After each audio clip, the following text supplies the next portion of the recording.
Excuse me, আপনি ঘুমাচ্ছেন? জি। জি শুনুন, আপনি কি ঘুমাচ্ছেন? না, বলুন। আপনার সাথে একটু কথা বলা যাবে? জি। আচ্ছা, আমি তো অনেক লেট করে আসছি। আপনি তো আমাকে খাবারের কথা জিজ্ঞেস করলেন না, খাবো কি না, খেতেও বললেন না। আপনি লেট করে এসেছেন তো আমি ভাবলাম আপনি খেয়ে আসছেন, সেজন্যই তো জিজ্ঞেস করিনি। এটা কোনো কথা না? একটা মানুষ তো 2 দিন বাইরে খেতেই পারে, এর মানে তো এই না যে সে এভরিডে বাইরেই খাবে, তাই না? আমি তার উল্টা ভাবলাম যে আমি বাসায় এসে খাবো। লেট করে এসেছেন তো এই জন্য আমরা 3জন আপনাকে রেখে খেয়ে ফেলেছি। ঠিক আছে, গুড নাইট। আমি কিছু করে দেই? না, প্রয়োজন নেই। কিন্তু একটা কথা কি জানেন, মানুষের বাসায় ফ্রিজ কেন থাকে? যেন সবার জন্য রান্না করা হয়। কেউ যদি কোনো কারণে একদিন না খেতে পারে, খাবার যেন ফ্রিজে রেখে দেওয়া হয়, পরে লাগলে যেন সেই খাবারটা গরম করে খাওয়া যায়। ঠিক আছে? উঠতে হবে না, আমি খাবো না। মানেই হয় না এখন। তো খাবার রাখলে কি হইতো? গড নোজ আমার ভাই আদৌ খেয়ে থাকতো না কি করতো। আপনার ভাই বাসায় যেটা রান্না করা থাকলো সেই খাবারটাই খেত। আর আপনার ভাই এত রাত করে বাসায়, আর বাসায় আসার আগে সে আমাকে সবসময় বলে দিত সে কি খেতে চায়। সরি, বসেন না প্লিজ। Thank you.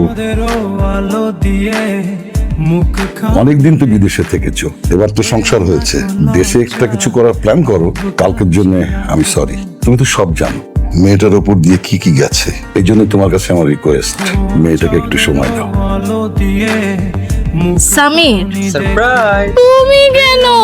আমি তোমাকে সারপ্রাইজ দিতে চাইছিলাম, তুমি উল্টা আমাকে সারপ্রাইজ দিয়ে দিলা।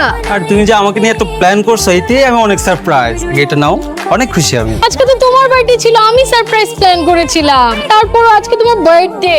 আরে বার্থডে আমার অনেক আসবে, সারপ্রাইজ অনেক দিতে পারবা। কিন্তু একটা সমস্যা হয়ে গেছে। সমস্যাটা হচ্ছে যে তুমি আর আমি একটা রিলেশনশিপে গেছি, তাই না? কিন্তু এটা তো কেউ জানে না। অ্যাটলিস্ট তোমার আর আমার ফ্রেন্ডরা তো জানতে পারে। আমি নজর জিনিসটা অনেক বিশ্বাস করি, তুমি জানো। আমি চাই না তোমার আমার সম্পর্কে কারো নজর লাগুক। তুমি দেখো আমার বাবা আর মার কত সুন্দর একটা সম্পর্ক ছিল, কার না কার নজর লেগে এত সুন্দর সম্পর্কটা আজকে আলাদা হয়ে গেল। তোর বাপ মায়ের ছাড়াছাড়ি কি নজর লাগার জন্য হয়েছিল, নাকি তোর বাপ তোর মাকে চিট করছিল বলতো?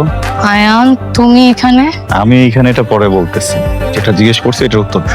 কেউ তুই এভাবে কথা বলতেছিস কেন? একটা মেয়ের সাথে কিভাবে কথা বলে জানোস না? বের হ এখান থেকে। আয়ান, আমি যখন ডুবতেছিলাম তখন আমার বাঁচানোর মতো কেউ ছিল না। তুই শুকুর কর যে তোরে বাঁচানোর জন্য আমি আছি। যা এখান থেকে, যা। ওর কোনো দোষ নাই। ওর দোষ নাই না? ওর কোনো দোষ নাই। তাহলে কার দোষ? ওর গায়ে টাচ হয়েছে, ও হার্ট হয়েছে, খুব লেগে গেছে না? আর আমি যে হার্ট হয়েছে এটা লাগে নাই, এটা লাগতেছে না? দোষটা কার তাহলে? ওর যদি দোষ না থাকে দোষটা কার? দোষটা কি আমার নাকি তোমার? তোর দোষ। আয়ান দেখো, দোষটা কারো না, দোষটা তোমার আমার সিচুয়েশনে। তুমি নিজেকে আমার জায়গায় দাঁড় করায় দেখো। এখন যদি তুমি তোমার ওয়াইফকে ডিভোর্স দিয়েও আমার কাছে চলে আসো, আমি তারপরও তোমার সাথে যাব না, কারণ আমার সেই বিশ্বাসটা তোমার উপর থেকে চলে গেছে। এটা সম্ভব না, ইটস ওভার। ভালোবেসে যাব যতদিন বাঁচব। আপনি যদি কিছু মনে না করেন একটা কথা বলবো। আপনাকে দেখে মনে হচ্ছে আপনি ঠিক আছে। আপনি প্রমির সাথে দেখা করতে গিয়ে প্রমির নাম মুখে নেবেন না, আপনার কোনো রাইটই নেই প্রমির নাম মুখে নেয়। তা আপনার মতো একটা মানুষের লাইফ ঠিক করতে যে আমার বাপ আমারে ফাঁসাইছে, আমি এই জন্য আপনারে বিয়ে করছি। প্রমি সবকিছুতে পাজলে আরেকটা জায়গায় চলে গেছে, পুরো ফাকড আপ লাইফ আমার, জাস্ট বিকজ অফ ইউ। এই মুখে জীবনে প্রমির নাম নেবেন না, বুঝতে পারছেন? আপনার ফ্যামিলি আমাকে জোরপূর্বক আপনার সাথে বিয়ে দিয়েছে। আমি তো একবারও বলিনি যে আমি আপনাকে বিয়ে করতে চাই। আমি আপনার ভাইকে ভালোবেসে বিয়ে করেছিলাম, কিন্তু সে তো আমাকে রেখে চলে গেল। তার মধ্যে আপনি আর আপনার ভাই দুজন দেখতে একদম একরকম। এখানে আমার কি দোষ? আমি কি কাউকে কিছু বলেছি? আমি কি আপনাকে কিছু করেছি? আপনি যেভাবে চেয়েছিলাম তো সেভাবেই থাকছি।